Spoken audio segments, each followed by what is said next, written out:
Welcome. Today we're diving deep into a life that really defined an era, a life forged in constant crisis, actually. Elizabeth I, Queen of England and Ireland for, 44 years? Until 1603. That's right. And it's more than just a long reign. She inherited this deeply fractured kingdom, especially after her half-siblings' short, frankly disastrous reigns. She brought stability. And she sort of became this national myth, didn't she? The last Tudor monarch. She did. And perhaps the key, her personal motto, tells you a lot. Video et taceo. I see and keep silent. That was her guide. I see and keep silent. It suggests calculation, maybe caution, rather than, loud pronouncements. Exactly. It was a shield, really, a necessary one. To understand why, you have to look at her start. Her birth in 1533.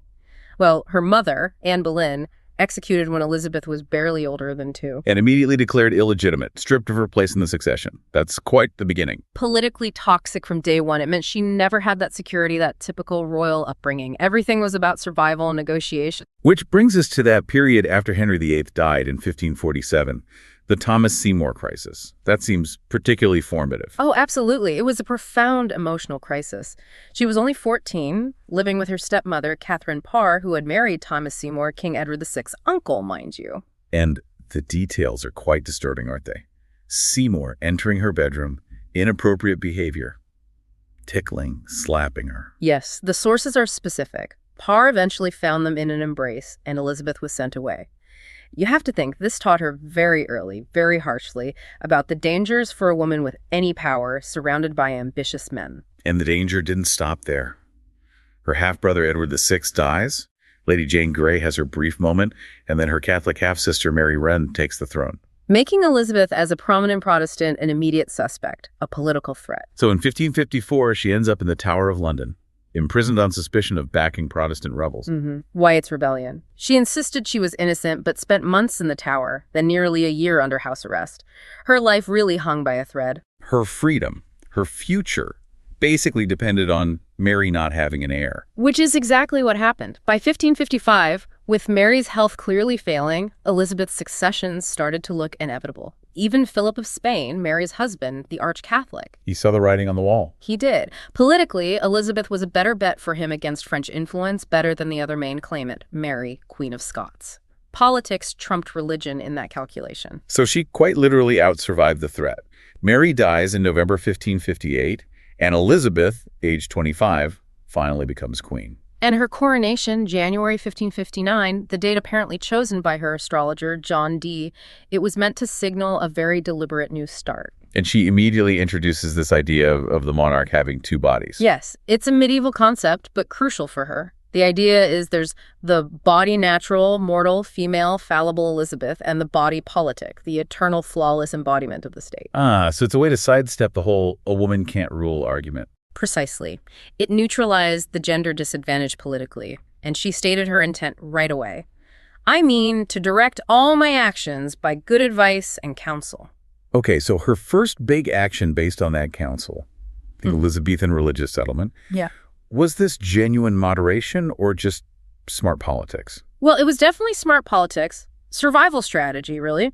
She needed a Protestant church identity, but couldn't afford a Catholic uprising. So she became supreme governor, not supreme head of the church. That distinction matters. Hugely. Head was seen by many as unacceptable for a woman. Governor was less provocative. And the church itself kept things like bishops, vestments, elements familiar to Catholics. It infuriated the Puritans, of course. But kept the peace. Mostly. And the penalties for not conforming, for recusancy, they were kept relatively light at first. Right. It was about inclusion through a degree of, let's say, ambiguity, not forcing the issue too hard initially. But while she settled the religious question, sort of the personal one wouldn't go away. Marriage. The pressure must have been immense. Constant. For decades. Remember, royal marriage wasn't personal. It was high-stakes international policy, an alliance, an heir. Did she ever come close? There were suitors. Oh, she entertained many proposals very seriously, played the diplomatic game expertly, but never committed. And, some historians do point back to that trauma with Thomas Seymour as a possible reason for her aversion to marriage, to intimacy itself. But there was one person she seemed genuinely attached to, Robert Dudley. Ah, Dudley, yes. Her childhood friend, her master of the horse. The relationship was incredibly intense, clearly loving on some level. and scandalous. Especially after his wife, Amy Robsart, died in 1560. Fell down some stairs. That's the official story. The coroner ruled it an accident. But the timing, the convenience, rumors flew, foul play, Dudley arranging it to marry the Queen. Did Elizabeth consider marrying him? It seems she wanted to, but the nobility, they were terrified of the Dudleys gaining too much power.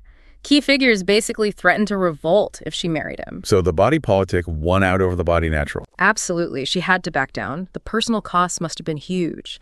It's quite poignant. After her death, they found a letter from Dudley amongst her most personal treasures, marked in her own hand, his last letter. Wow. So instead of marrying Dudley, or anyone, she leaned into this other image. She created a persona, the Virgin Queen. She declared herself married to her kingdom, to her subjects. Building a whole cult of personality around it. I remember that quote from 1559. And in the end, this shall be for me sufficient, that a marble stone shall declare that a queen, having reigned such a time, lived and died a virgin.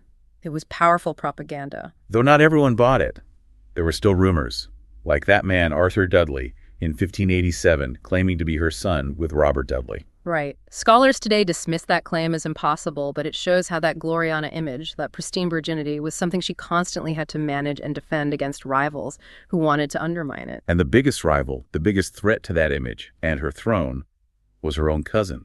Mary, Queen of Scots, yes. As Henry VIII's grandniece and a Catholic, many saw her as the rightful Queen of England, especially Catholics abroad and her powerful French relatives. So Elizabeth played a long game in Scotland, supporting Protestant rebels against Mary. Which eventually destabilized Mary's rule completely. Mary fled Scotland, sought refuge in England in 1568, and Elizabeth, well, she detained her for 19 years. 19 years as a political prisoner. And Mary inevitably became the focus for Catholic plots against Elizabeth. Continuously. The Ridolfi plot, the Throckmorton plot, the Babington plot. Mary was the figurehead they all rallied around. Elizabeth must have known Mary was a danger. Why hesitate to act? Because executing another anointed monarch, a cousin, it set a terrifying precedent. What monarch would be safe? She resisted for years. Until the Babington plot. Until Babington. The evidence was undeniable. Coded letters proving Mary was actively conspiring in a plot to assassinate Elizabeth.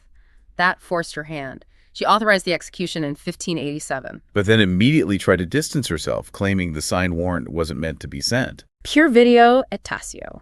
See, but keep silent. Achieve the necessary outcome, eliminate the rival, but try to keep the Queen's personal reputation clean.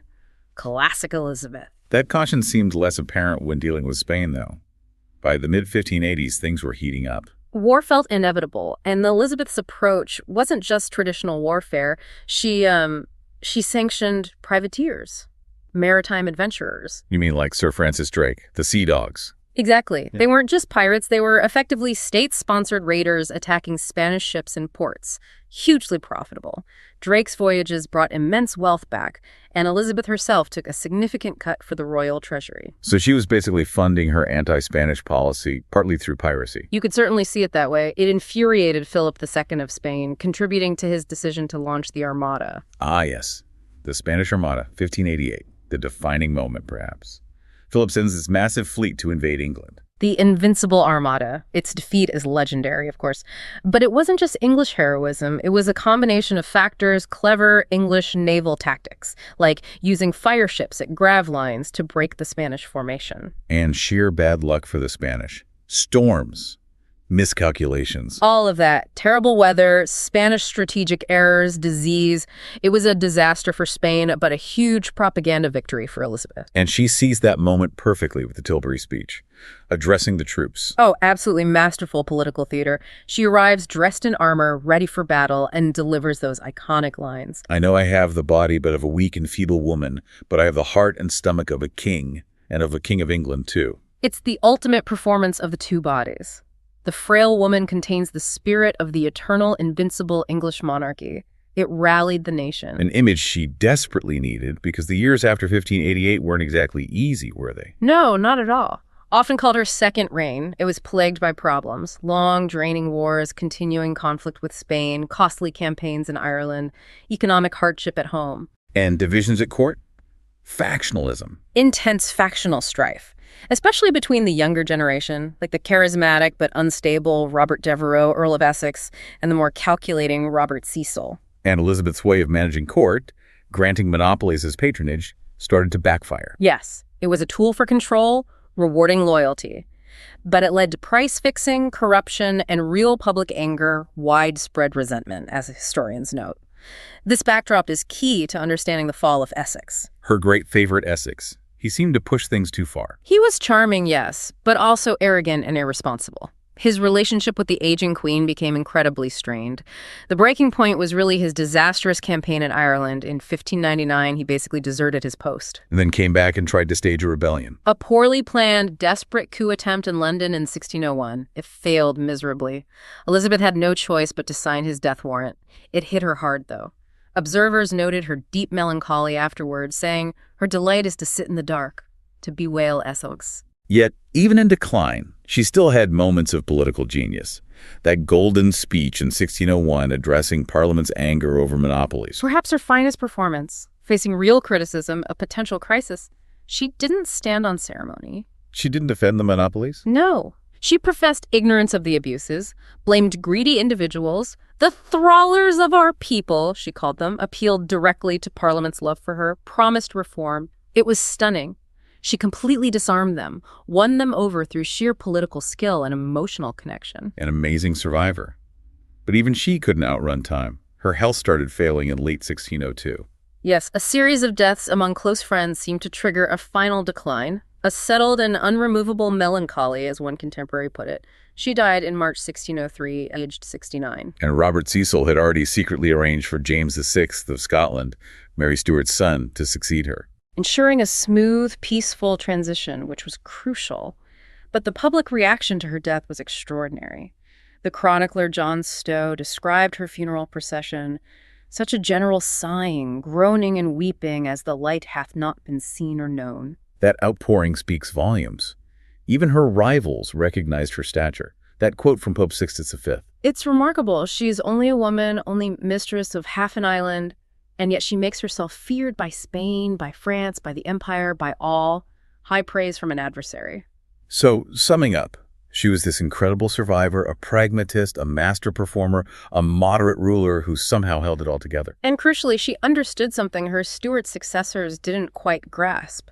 That monarchy in England now relied, at least partly, on popular consent, on working with Parliament and advisors. She cultivated that image of being mere English, one of them. She really did create this enduring Gloriana myth. Absolutely. Convincing people she sacrificed personal happiness, marriage, children for the nation's good was central to her power. Which brings us to a final thought for you, the listener. Elizabeth's reign faced very real challenges: war, economic strain, internal plots. Yet the devotion she inspired, this almost religious belief in her Gloriana image, was immense. So the question is, what does the success of this carefully constructed public persona built through calculation, performance, and real sacrifice tell us about the enduring power of image in politics in securing legitimacy and stability, even when the underlying reality is flawed? It's a fascinating interplay of power, gender, image, and legacy themes that are still incredibly relevant today.